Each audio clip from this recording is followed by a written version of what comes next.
Welcome home, everyone. Thank you for joining in on this episode of Welcome Home with the Katinas. Welcome Home is a podcast where I, your host Josh, sit down for a conversation with different people who I admire and discuss whatever's on their mind, and especially focus on life at home in times like this. Wherever you are and however you're listening, thank you for your support, and once again, welcome home.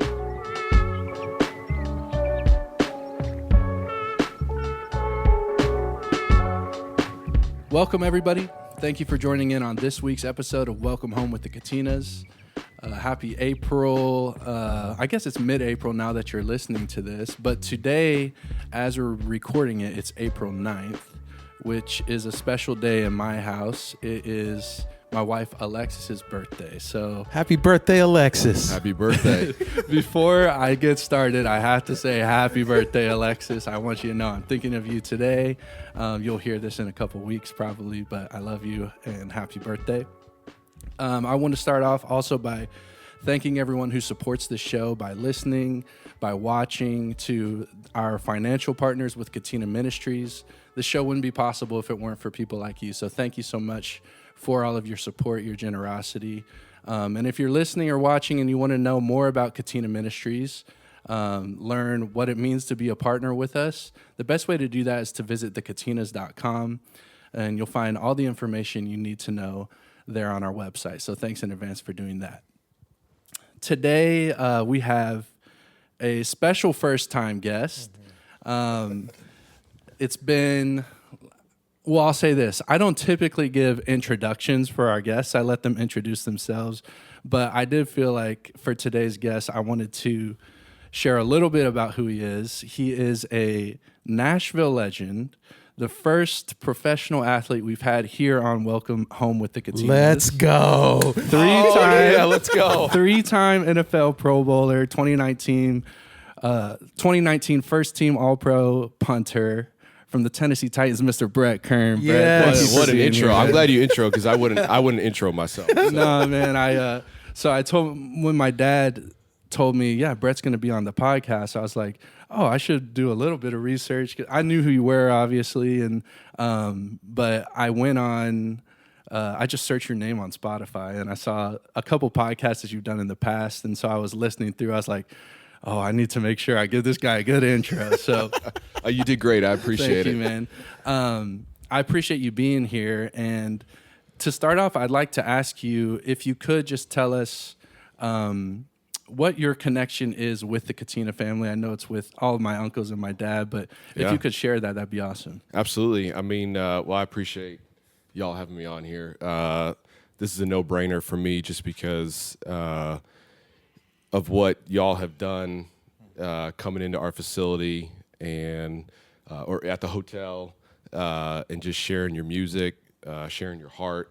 And so when you texted me, gave me a call like, hey, do you want to come on the podcast?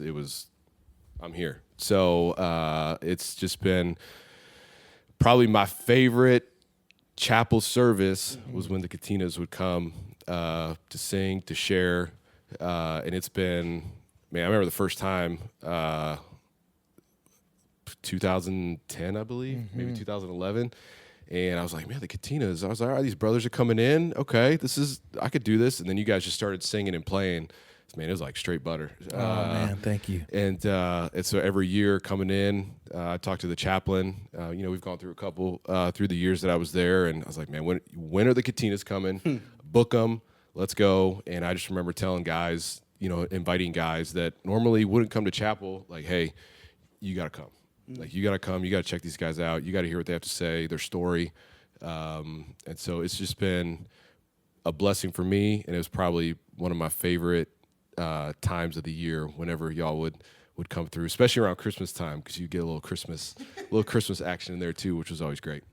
That's awesome. Thanks, Brett. Well, I'm proud. As my son Josh said, thanks for being here.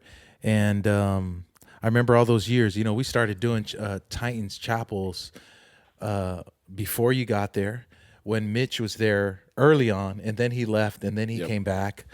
But, I remember, when we first started doing it, I was obviously a lot younger.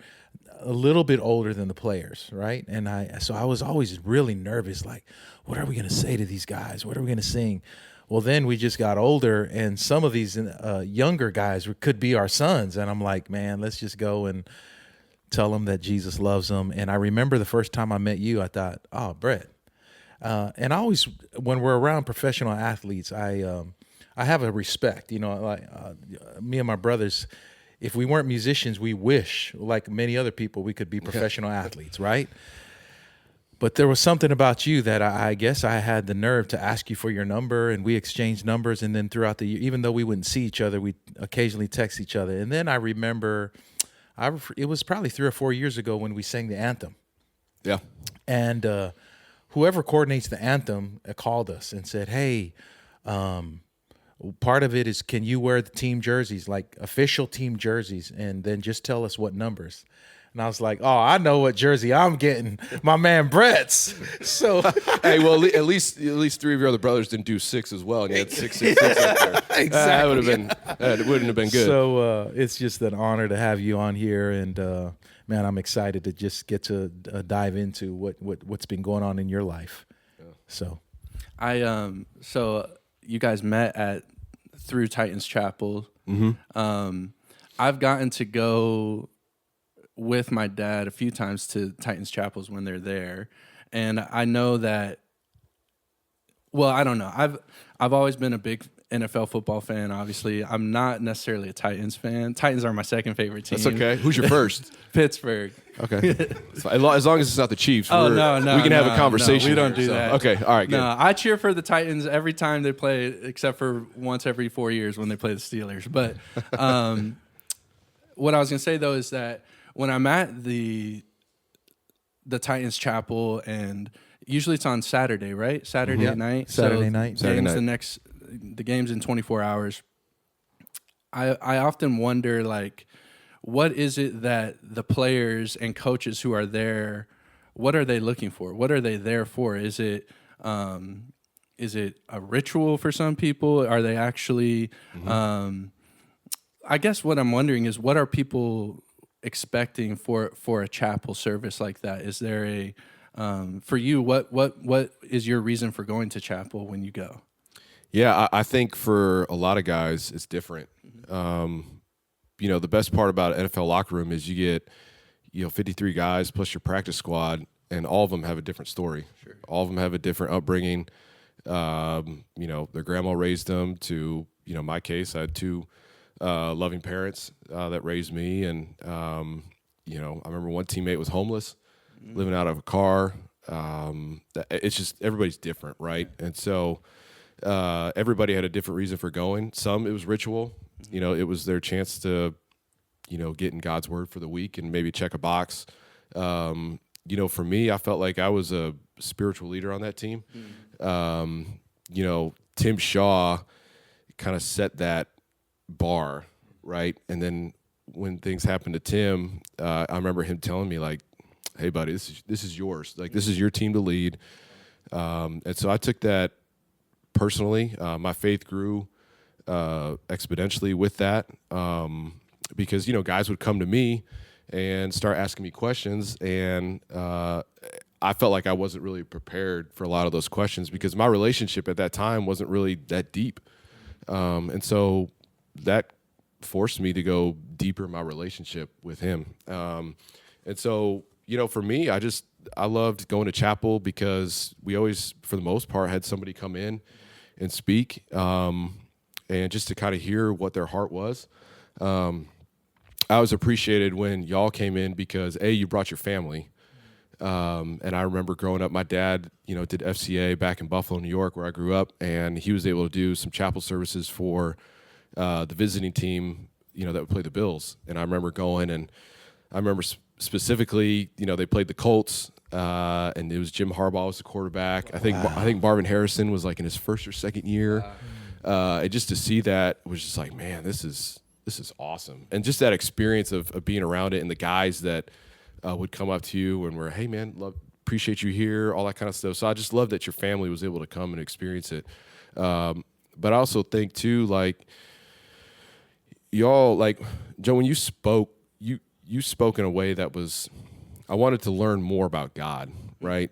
I didn't necessarily want to learn, there's some guys would come in and they would preach and they would kind of focus it on how we needed to get better, or what does the Bible teach about me, right? And that kind of bothered me a little bit, because really I wanted to know, I already know my flaws. I have flaws. I have sin. Like, that's my human nature, right? But I wanted to know more about God, right? What does the Bible say about who our loving, caring God is, that he would send his son like to die on the cross for us, right? And I always appreciated when you came and spoke, is that's where you spoke from.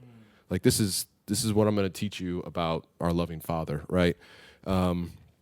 And so I was always curious just to see guys that would come in. Those ex-coaches would come, former players would come sometimes, local pastors would come, just to hear, the word of the Lord. And I also felt like, for me, it wasn't a ritual. It wasn't like, hey, if I come to chapel, I'm going to all of a sudden have a great game tomorrow. Because trust me, I had plenty of bad games, and I went to chapel. So, but I think the guys, a lot of guys looked up to me. And I felt like it was important for me to be there, for my own faith, but also for other guys, just because you never knew what kind of conversations were going to come from chapel, right? It might not be that night or after the game or anything like that, but Monday in the hot tub, you're all hanging in there, everybody's sore, and you never know what kind of question would pop up, and so it was. Like I said, I was just always looking forward to when you came, because I knew what was coming. I knew that you were going to talk from, the standpoint of, this is our God, and this is who he is, and let's learn something about him. Dad, when you kind of touched on this earlier, but when you get the call to come do Titans Chapel or any kind of environment like that, what's your goal at those kinds of functions? I appreciated, Brett, just what you said, because I remember early on, it's hard not to perform, when you do what we do. Like, okay, what songs are they going to like? What should we say? I think what helped is that me and the uncles never played sports. Like, so we realized, okay, we don't have anything to tell them about their profession. We can't say, hey, you should do this, or this is how we can't relate to that. But we are all humans. We all have a sinful nature, and we all need a savior. So let's talk about that. And that was our commonality, and not any different from anywhere else we go to. But I think with professional athletes, what I think is, if you're good at what you do, that opens their hearts, and you don't come trying to prove yourself or tell them like, hey, this is who we are. You just, like the Bible says, your gift will make room for you. And so I think of course, every year I think we've been doing chapel for 20 years now, maybe if not longer. But like I said, the more you do something, the more you realize, and even in my own journey, like, I'm sure probably some of the things I said early on, because of life and because of my own mistakes and flaws and sin nature, this year I probably said something different, and because of my hope and experience. But that's the beautiful thing about what we do. It's just, we're not up there preaching something. We just are preaching what we live. And sometimes where we're at is not a good place. And I remember talking, I would say the powerful chapels is when I was myself and said, man, I'm struggling. I remember 2 years ago when I was going through anxiety from some stuff. And I didn't go into detail about it, but I talked about anxiety and my need for God, my need for peace. And I remember that, like, guys came up to me and said, dude, thanks for sharing about that. I mean, anxiety that's real in professional anything. Especially when you're on a stage, you're on a field. The last year or two when I played, I had to go see somebody, because I was like, I had all this stuff that was just built up over playing, stuff that I just kept aside. And, I made 3 Pro Bowls in a row, right? It was unbelievable to be able to take my kids down to Disney and, get a free ride down there and experience all that. But with that came this expectation and the judgment at practice. I mean, every time you're out on the field, you're getting evaluated, you're getting judged. And then especially on Sundays, now it's in front of, whoever's in the stadium and on TV, right? Yeah. And so the anxiety of having to perform. And I think, I remember you talking about that, and it's just like, you just have to take a deep breath, right? Your worth is not in your performance. And so I remember that chapel, and because I think you and I were probably going through a lot of the same things at the time without knowing it, but just to hear your words on anxiety, because living up to expectations was really, really hard to navigate and to try to deal with. I think that even when you said I had to go see somebody, I remember I had to see somebody, and that was hard for me. Coming from my faith background, where I don't know if I was taught this, but I just assumed that, well, I got Jesus, so Jesus over everything. Jesus fixes everything. That's the way I interpreted my theology. Then I got to this anxiety, and I was praying, and God did tell me, and I won't go into the deep. God said, dude, yes, but your situation, you need to tell somebody the truth about what you're struggling with. Tell one person. I couldn't. I was like, well, I could. I didn't have the humility or the courage to do that. And so along the way, and still I'm walking on this journey of recovery, of God healing me one day at a time, I had to go see somebody. And to say that in public, saying that now is not as much of a challenge as it was 2 years ago. Like, oh, you mean you can't just pray it away? Well, not me. I tried to pray it. I tried to read it. I tried to fast it away. And yes, do I believe that God heals? Absolutely. And sometimes he heals through other people. And that was a big step for me. So I think somebody listening, maybe, I don't know, maybe you have the same faith background as me, and you're struggling with some anxiety, and I don't know what, maybe you're battling addiction. Pray, breathe. I had to learn how to breathe, just to sleep.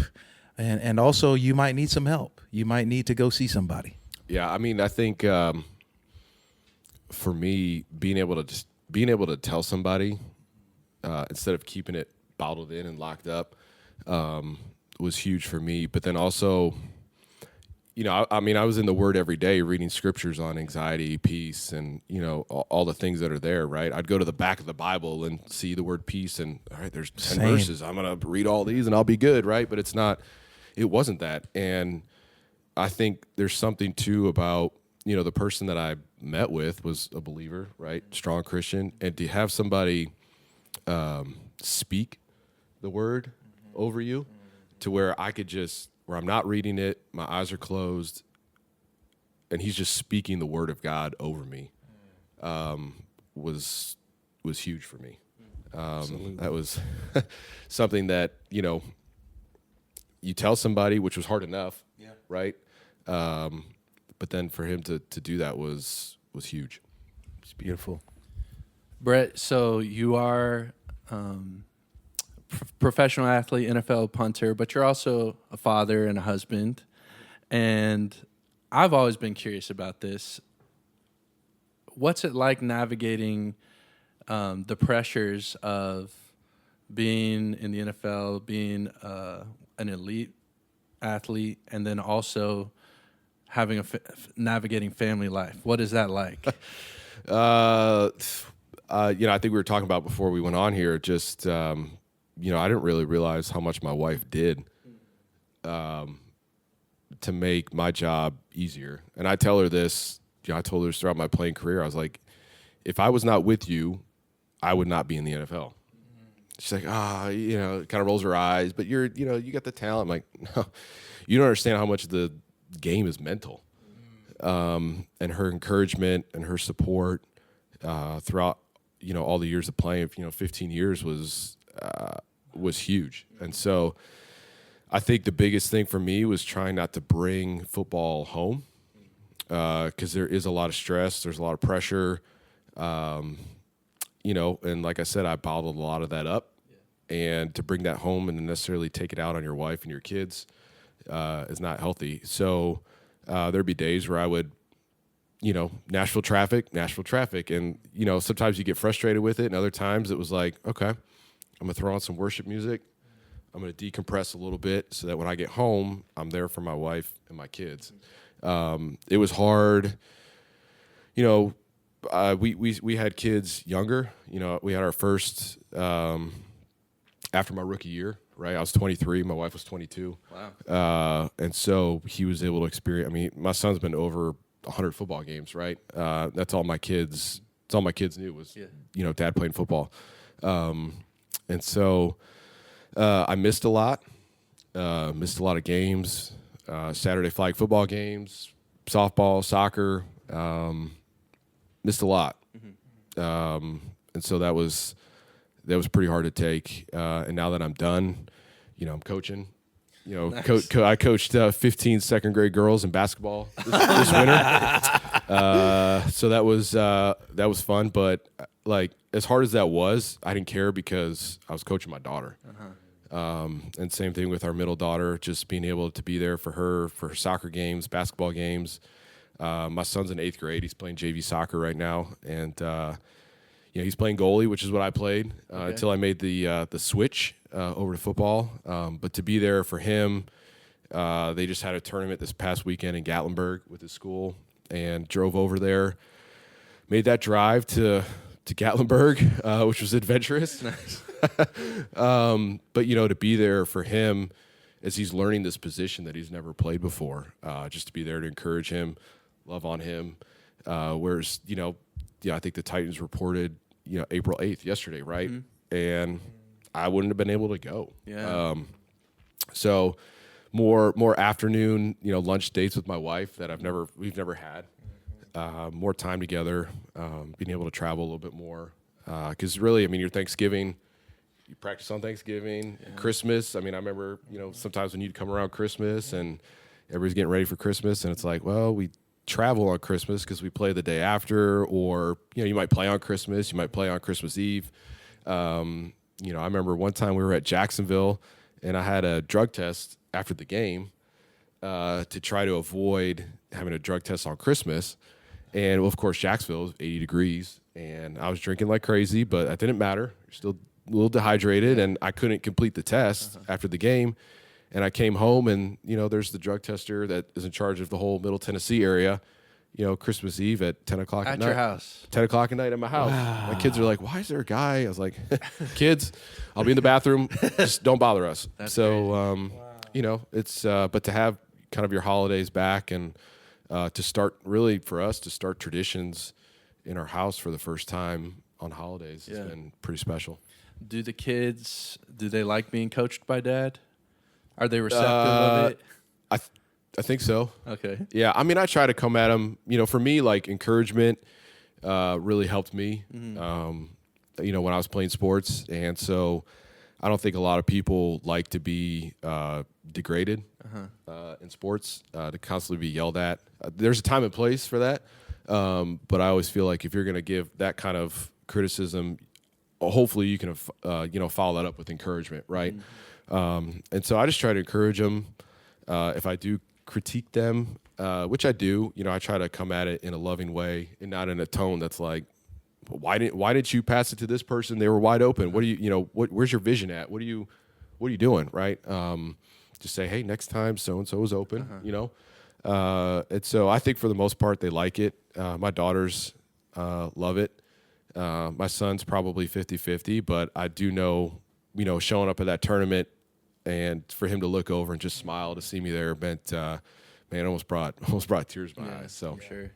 It's beautiful. I asked that question because, like my dad said, so I grew up with a dad who did not play sports, but I played sports growing up, and I have this memory of when I was finally I guess big enough to start playing pickup basketball with the grown men. I'm playing with my dad. I was probably maybe 13 or 14 at that point. And I remember my dad's coaching me while we're playing pickup basketball. And after I told my dad, you didn't play basketball growing up. I don't want to hear anything. I don't want to be coached by my dad. Do not tell me what to do. But I feel like it would have been if my dad was an athlete, it would have been different.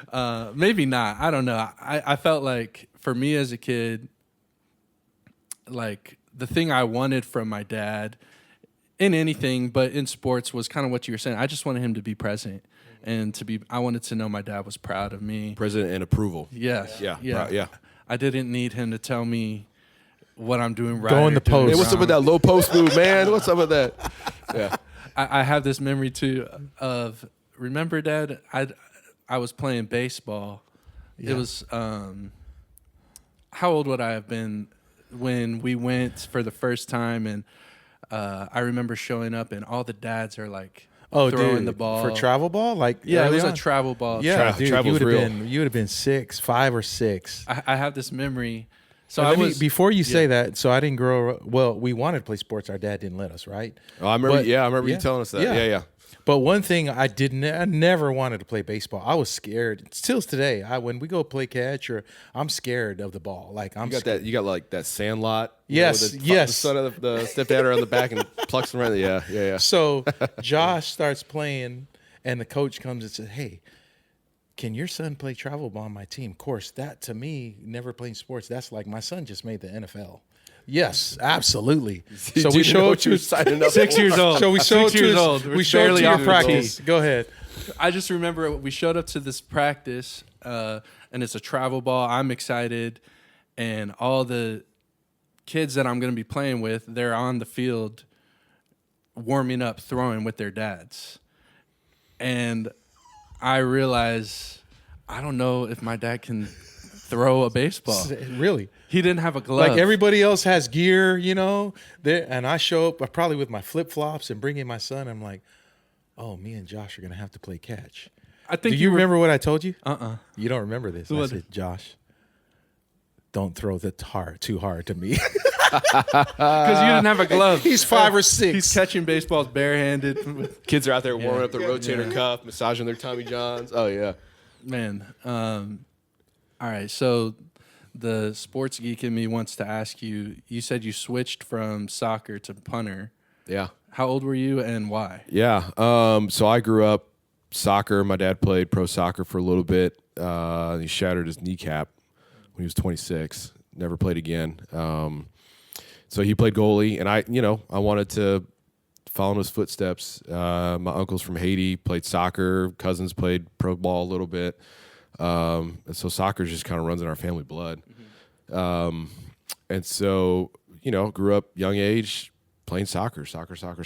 And then I got into the travel world, to the point where it was like an hour drive to practice, and you'd have practice an hour back, and, you're traveling, for tournaments. And I loved it, honestly, because my goal was to be a goalie over in Europe, right? Play in the Premier League, Bundesliga, you name it. Just wanted to play at the highest level. And so growing up, the community I grew up in, you got like the club, it's not club. I don't know. It's like, like the where all the kids from the same town, they all sign up, and then they split up teams and all that kind of stuff. And so our, when I was in ninth grade, at this point in ninth grade, I was playing, travel wise, I was playing against kids that were getting plucked to go to Europe, Wow. right, and play for Barcelona's their school that they have over there, right? Wow. You get the kid in the system, and they start, working their way up, and next thing you know, maybe they're good enough to play on the top stage in Barcelona. So kids were starting to kind of get plucked to go over to Europe at 10, 11, 12 years old, right? Wow. And so I was kind of at that level, but at that time, like, well, I want to play for my school, right? So ninth grade, I tried out for varsity, and the head coach at the time, his son was a junior, and one of his best friends was the goalie, who was also a junior. And so I tried out for varsity, and at that time, when I was in ninth grade, I was able to punt a soccer ball from the top of the 18 to the other top of the 18. Wow. So I could let it fly, right? And so the coach was like, "Hey, you know what? We're gonna, you're only a freshman. You're gonna play JV this year. So this is kind of where you're gonna be." And I'm thinking, "Oh man, this is." And it was it was boring. Yeah. Our team was pretty good. We had a lot of athletes, and in New York, you can only play one sport a season. So football and soccer were the same. It wasn't like I could, go play football. We played on Saturdays actually. Okay. We didn't play Friday nights. I couldn't go kick on Saturdays for football and then play soccer throughout the week. You just couldn't do that. So it was one or the other. And so I played JV that year, endured it. Just talked to my parents like, this is you're a freshman, So next year, you'll be in 10th grade. Feel like you'll be good enough to beat them out. And so 10th grade rolled around. Same thing happened. Hey, you're gonna play JV. And I told the coach right then and there, I quit. I just had enough. I was done. Not with soccer per se. Like I still love the game, but I was just done with that. And the football coach, varsity football coach, he was my gym teacher, PE teacher. So since like 7th or 8th grade, he'd been trying to me to like, hey man, like I seen you kick a football in PE class. Why don't you come play football? I'm like, oh, I don't do that, right? I don't want to get hit. That's not my thing, right? So I quit, came back. My mom she hadn't left yet, and opened up the van, and she's like, what are you doing here? And I said, I quit. She goes, oh boy, we get in the car. Let's go home and talk to your father, and let's see how this goes. So I had the conversation with my dad, and he was like, okay.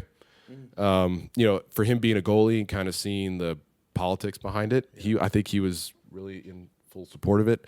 And knowing that soccer, they don't really hand out full rides for college. And at that point, growing up in ministry, it's, I'm not going to be able to go to Syracuse and, pay $40,000 a year for school.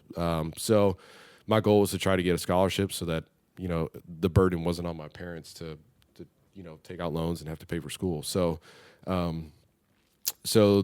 went and told the football coach that I quit, and he was shocked. And so he's like, all right, well, let's get you fitted. And so I went in, had no idea how to put on shoulder pads, no idea like thigh pads. There's a butt pad. I'm like, do I really have to wear this? And he's like, yeah, man, if you want to play, you got to wear all these pads. And how to put in a mouthpiece. You're trying not to gag, right? This is the first time wearing a mouthpiece like that. So, 10th grade, I played, I don't know, 4 or 5 games on JV, and then shot up to varsity, and really took off. And when I realized probably the end of that year, sophomore year, so going to my junior year, my dad took me to the Penn State football camp, and there was 450 kids.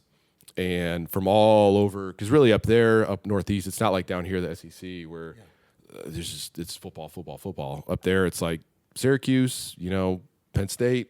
Yeah. Like those are kind of like your heavy hitters up there.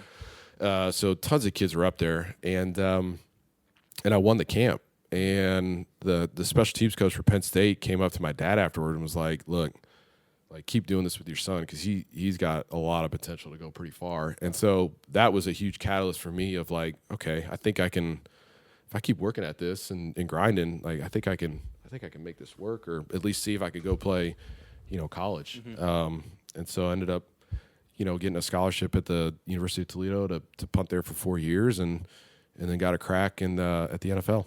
Wow, that's amazing. The thing about that story that stands out to me is the conversation you had that your mom made you have with your dad. Yeah. When you said that, yeah, Mom, I quit. Okay, let's talk to your dad. Yeah. That sounds kind of familiar to me. Yeah. It was I want to say I was dreading it, but I was also like, my parents had invested a lot in soccer, a lot of travel, a lot of gas mileage, a lot of time out of their schedule to come to tournaments on the weekend, missing church on Sundays for soccer. It was a lot. And so I felt that like almost that weight of, man, I just wonder how this is going to go. Yeah. And he, with open arms was like, all right, I'm going to support you. I don't know really anything about punting or kicking, but if you want to go kick at the school, I'll go chase all your footballs and I'll help you out. And he did. I think there's a powerful lesson in that. And, I don't know what I don't know what you were expecting for your dad to say, but to think about how different reactions that he could have had, how his choice to, okay, I'm just going to support my son, what that led to for you in your life. And I think that there are moments in our lives that maybe at the time we don't realize that we're at a crossroads or at a fork in the road. But when you look back at it in hindsight, you're able to see, wow, that it could have gone a different direction than it did. My whole life could have been 100%. different. I think about moments in my life like that, where things could have been, my life could be totally different if just a few things went a different way. And sometimes for the better, often for the worse. And I'm thankful for, I have to credit it to God's provision for my life. And I don't know, I don't know your dad, but I give credit to your dad for supporting his son. I mean, it's crazy because even, through the whole process of, and when I was trying to get a scholarship, there's no social media. I couldn't make a highlight tape and put it on TikTok or Twitter. It's right. I couldn't do that. So they had to, hire a recruiting service who, we put together a highlight video on a CD and sent it to the service, and they blitzed it out, over email to every college coach in America. Right. And so even thinking about, I was really close to going to Michigan, almost went to Missouri. Like, there were some big schools that I thought I could play at. But then I ended up at Toledo, and I was like, oh man, I feel like I'm, Power 5 conference level, whatever, worthy. But then, I'm at Toledo, and that's where I met my wife, right? At an intramural softball game. Right. And I just think about, if I don't go to Toledo, I never would have met, the most important person to me in the world, right? So it's just a way of God's provision, even though a lot of times we have no idea why is it going like this? This isn't how I envisioned it, but it's just kind of like, hey, you pump the brakes, trust in me, have faith that what I'm doing is the best for you. And it's beautiful. I think even the beautiful part of that story is that there's always opportunity. Like, I feel like I hear sometimes working with young people, not just, but even in my generation, like, yeah, what happened? You were so good at football. What happened? And I think there's a lot of times where I hear the story, well, my coach, man, he ruined me. He stole my dream. And I don't want to discount that. Maybe that has been true for some people. And I just feel like there's always another way. Like, you could have said, call soccer. My uncles, my dad, this was my family's path. Right. And then you just said, no, I quit. But you didn't, that wasn't it. I'm not done with sports. I'm done with soccer here at the school. But how else can I get a college scholarship? And again, I just think it's powerful to say, to remind people, and including myself, that if it doesn't work out here, it can work out here. There's always a way, I believe. God always provides. And now it takes a lot of hard work. Yeah. It's not like, I'm sure there was new sacrifices for football. You literally, a pun intended, you had to be willing to get hit.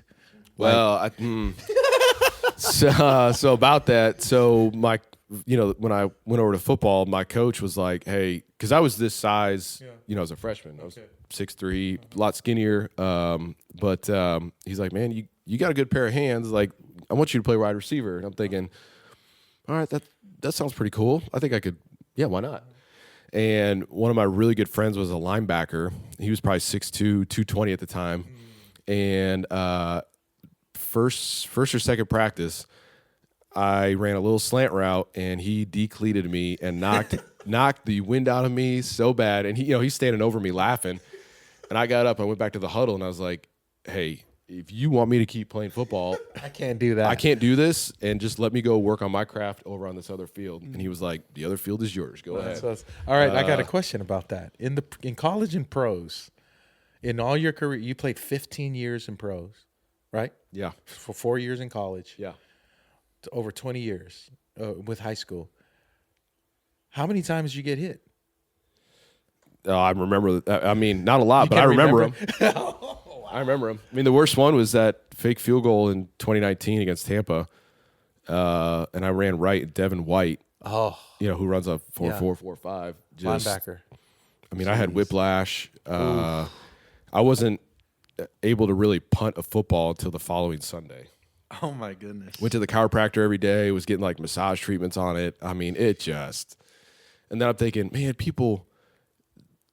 They do this every down. Derrick Henry, huh? Derrick Henry is, 6'4" and 240, and he's sticking people. Yeah. Right. And I got hit once, and I'm like, done. How many tackles did you have to make? Well, how many tackles did I have to make, or did I make? Sure. How many tackles? My did philosophy, you make? my philosophy was the speed bump. Right? Yeah. Like if you're gonna Just get in if the you're way. going 40 miles an hour and you hit that speed bump, well, now you're only going 20. So I provided my speed bump services. The best one was probably my best speed bump was probably Devin Hester. Oh wow. I grabbed his jersey for a tenth of a second. He kind of, I don't think he ran over me, but it slowed him down enough for somebody to tackle him, and now he's gonna have a gold jacket. So Yep. That's pretty cool. yeah. Okay, here's a question I have. So when someone houses a punt, It's a terrible feeling. how much of that is the punter's fault? I mean, I've had bad punts that were. I think I've had 3 return to the house. One of them I distinctly remember at Houston. I just hit this awful punt, duck hook right down the middle, right to a guy that runs a 4.2. I just had no chance. Okay. I had another one my rookie year where I was told to go the direction, and he told the punt team to go a different direction.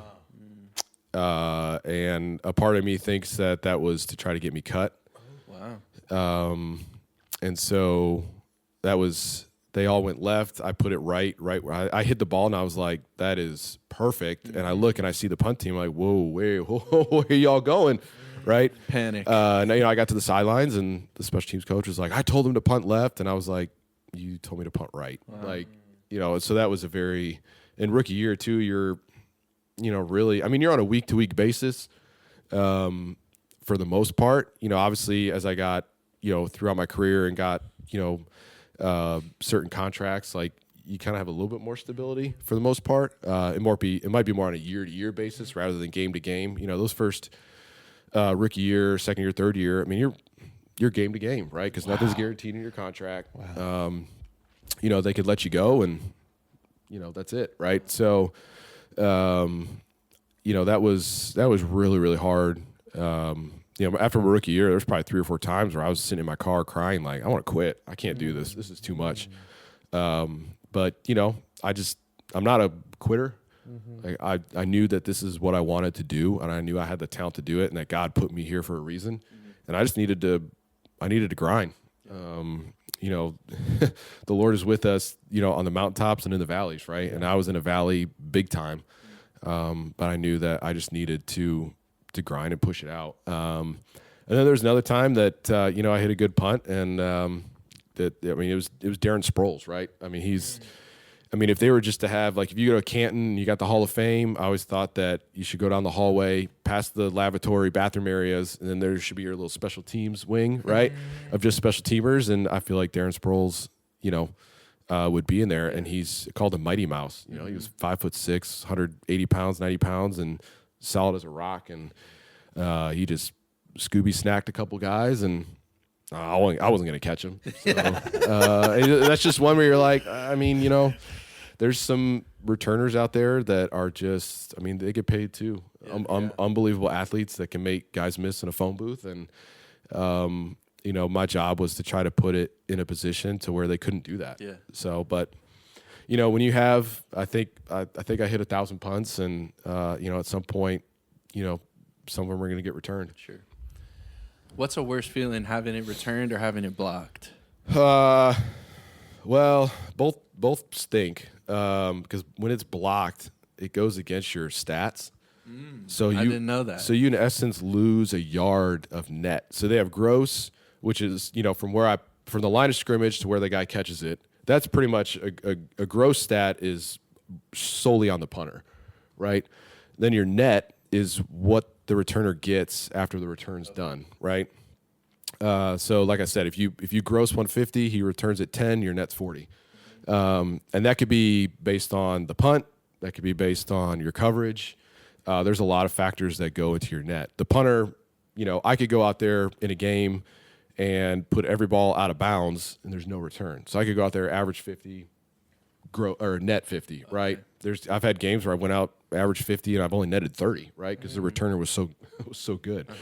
But when you get it blocked, by the end of the year, it takes about a yard off of your net, which is tough. When you're talking about Pro Bowl and stats and like contracts and all that kind of stuff, like net is a huge factor going into that. So are you pretty aware during your career? Were you pretty aware of your stats? So I'm glad you asked that, because my first 10 years I was a stat nerd.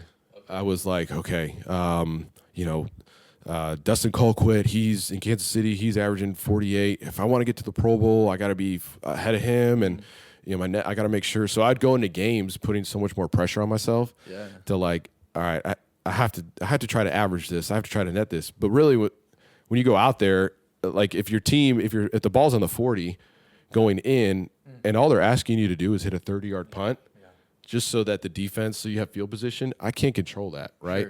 Sure.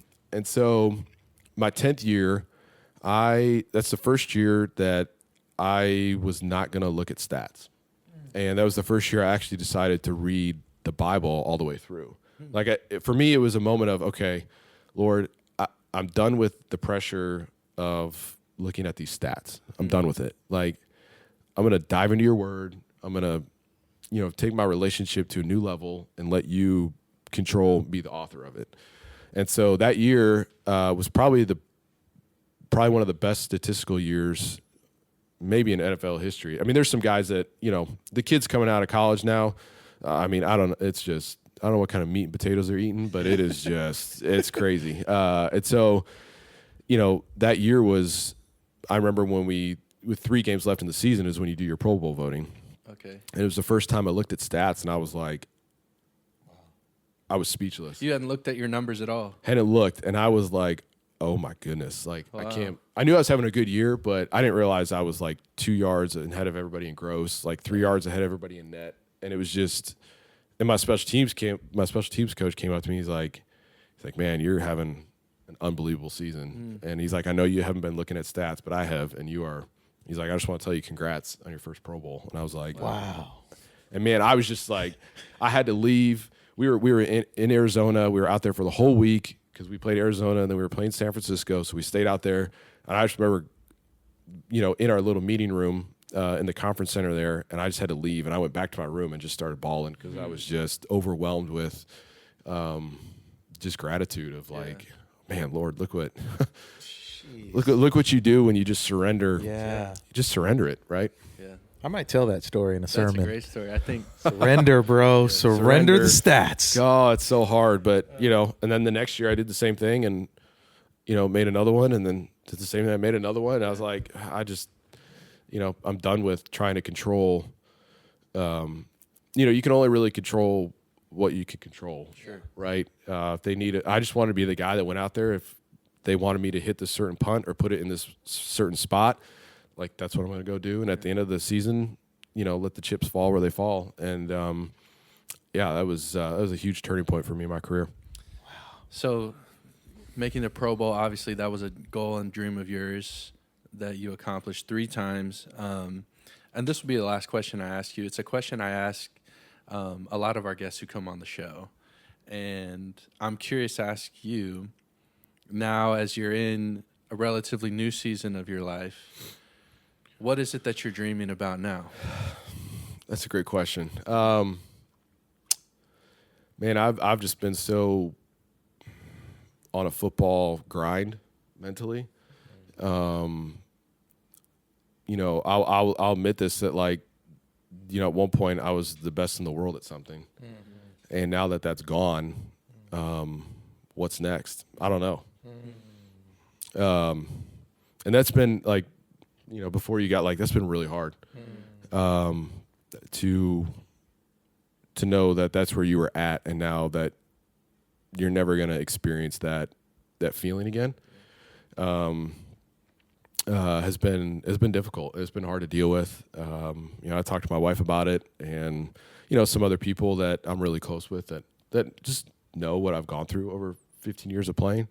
But I look at it like, the Lord has something for me. I don't know what it is yet, but I do know that right now I'm enjoying the time of being with my family. I almost feel like I'm trying to make up for lost time.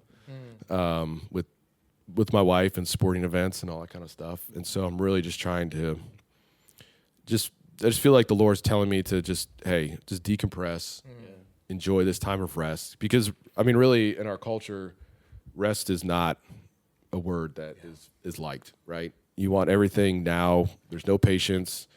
Everything's about me and what's best for me and all that kind of stuff. And so, that's definitely been a transition for me that's been difficult. Yeah. Wow. So I'm just honestly just taking the time to decompress and see what's next. I don't want to rush into anything just because I feel like I need to. Yeah. And so I'm just really taking time right now to enjoy time with family. Yeah. Dude, I'm proud of you. Thanks for answering that. Honestly, I wanted to ask you the same thing. How's this transition going? Because I do believe the journey of life, being a Pro Bowler, being an NFL athlete, so many accomplishments, where your story of soccer didn't work out, and then all of this, the grind. And from the outside we look, and when I hear about Brett Kern, what comes to my mind is, oh, that's my friend who was the best punter in the NFL. But then I don't live in your shoes where, but that's not me today. Mm-hmm. That's something I accomplished. And I think if humans, and especially men, if we're honest with ourselves, well, let me say for me, it's always about accomplishing, succeeding, winning. And then when that season of my life, the rest part is hard for me. Yeah. Because I have to look at myself of, okay, what am I outside of that? The Pro Bowler, the All-Pro. And is that enough? Mm-hmm. And I love the answer, I don't know. Yeah. I think I'm learning, and now I'm 54. I tell my sons this, if I can tell a young dad a couple things that I would encourage them to say often, or feel first and then say that I didn't when I was a younger dad. I would tell my sons this more often. I'm sorry. Mm-hmm. And I don't know. Yeah. So that is excellent fatherly advice. Well, thank you. And it came through a lot of pain and a lot of mistakes, and it's still I'm on my journey, but dude, I respect you for I'm learning sometimes that some days the best, most truthful answer is I don't know. Yeah. I don't know. And I think it's, for the first time, waking up and looking in the mirror, and it's like, who am I? Right? Because I was a football player, right? I had some accomplishments, played a while. That's great. But for the first time, I've had to think of, really, like, who am I? Right? Football is, your schedule's laid out for you. This is when you work out. This is when you eat. This is what you eat. This is when we practice. Your schedule for a day is laid out in front of you for 10 months out of the year, right? And now that that's gone, it's like, who am I? Yeah. Right? And now that football's done, it's the same thing. Like, talking to artists, it's like when you're not on the stage anymore and you're not entertaining, you're not, providing something, then it's just, well, that's not me anymore. So who am I? Yeah. It's a good question. The journey to be on. I won't say his name, but I have a cousin. If I said his name, everybody would know. But just out of respect to him, he was the best, one of the best linebackers of all time. one of my favorite guys to be around. And when his career was over, I don't think he was comfortable, could accept that he didn't know. He felt like he had to have the answer because he was the man. He was the face. Everybody looked to him to have the answer. And he's not here anymore. You know, and I just wonder if being able to have some peace in knowing that I don't know is okay. It's a place for me to be at right now.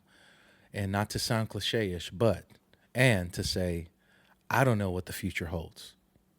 And I know who holds the future. Yeah, I think guys that are done when football is their identity. Like for me, like I have a relationship with Jesus, right? And it's still difficult. Yes. And I think guys that don't have that, I mean, you could see why, you know, the divorce rate is almost 80%. Wow. 2 years after guys are done in the league, right? You know, suicide rate is higher than it definitely needs to be, right? Because guys are, I've had days where I've literally sat on the couch and I've just sat there, and you just ponder things. You just think about things, and you're like, what am I? What am I? You know, last year I was in a Super Bowl, right? And now I'm sitting on a couch with like nothing to do, and like, do I go to Costco? Right? Are the strawberries on sale? Like, you know, and you're just sitting there, and you just contemplate a lot. And so that's, like I said, man, it's been tough, but you know, at the end of the day, it's okay. Perspective of, man, the Lord blessed me with 15 years, a lot of opportunities, met a lot of great people, right? Got to experience a lot of things and chalk it up, and what have I learned from it, and how can I use that for what's next? Brett, powerful message, man. I think I'm blessed to hear you say I don't know, because I think that everyone goes through that more times than once in their life, seasons where we don't know. And you know, I'm encouraged hearing from you that, you know, it's hard, but that your relationship with Christ, if you don't know anything, you know that you have that. So I really appreciate you sharing that with us. I appreciate you taking the time to be here, man. Yeah. Well, I mean, you also have to be okay with telling people I don't know. Yeah. It's like I've told people I don't know, and some people are like, man, that's cool. Like, you'll know. And then other people, there's this judgment, almost this shame that comes across that's like, what do you mean you don't know? Yeah. Like, oh, wait, so you're not doing anything? Psh, man, you got the life. Like, no, I get it. Like, I understand. But, you know, and I have to be okay and understanding how to handle those comments that come, right? Just to say, I don't know. Yeah. Hey, man, I'm encouraged. Yeah, me too. Thank you so much. If only I knew how to play the drums, I maybe have a job with the Katinas or something. No, you don't want that. I'd rather go to Costco and buy some strawberries. Oh, hey, man, I've learned. All right, so you go to Costco Monday. You can't go to Costco and get fruit because the weekend wipes them out, and they don't get their shipment until this is what you do, right? This is what you learn. This is what you do. And the guy told me, he's like, hey, if you want the freshest produce, go to Costco on a Tuesday. Okay. Tuesday morning, because we unload the carts Tuesday morning before we open. Now I just gave all this information out. now Tuesday is going to be slammed at Costco. It's already slammed enough. If you want to see an all-pro punter at Costco, go on Tuesdays. Morning. That's and where trust me, find I've been in the grocery store or done like running some errands and stuff like that. And like sometimes I'll have I had a guy come up to me in Costco like 2 weeks ago. He's like, Brett Kern? And I was like, yeah. He's like, oh, huge fan, man. Like, what are you doing in Costco? I'm like, bro, we need toilet paper. Like, we need strawberries. Strawberries too. Right? I mean, you know, my kids want snacks for school. I love fans. I love fans. It's like, oh, cool. Well, pleasure to meet you. And then he's like looking at my cart. I'm like, man, don't judge my cart. Back off. That's funny. Well, dude, you're welcome back on the show anytime. Hey, this went too quick. I don't know what your Very time quick limit is, but I just appreciate y'all having me out here just to share, you know, my heart. And, Thank you, bro. I just appreciate y'all what you do, and I'm gonna have to ask Mitch when y'all are coming back. Yeah. Maybe they'll let me back in the building. I don't know if my passcode still works, we'll come but and do something for you. Yeah. hopefully my passcode still works. But Well, thanks again, man. I appreciate To it. those of you listening, thank you for tuning in. We'll be back with more episodes soon. Have a great day.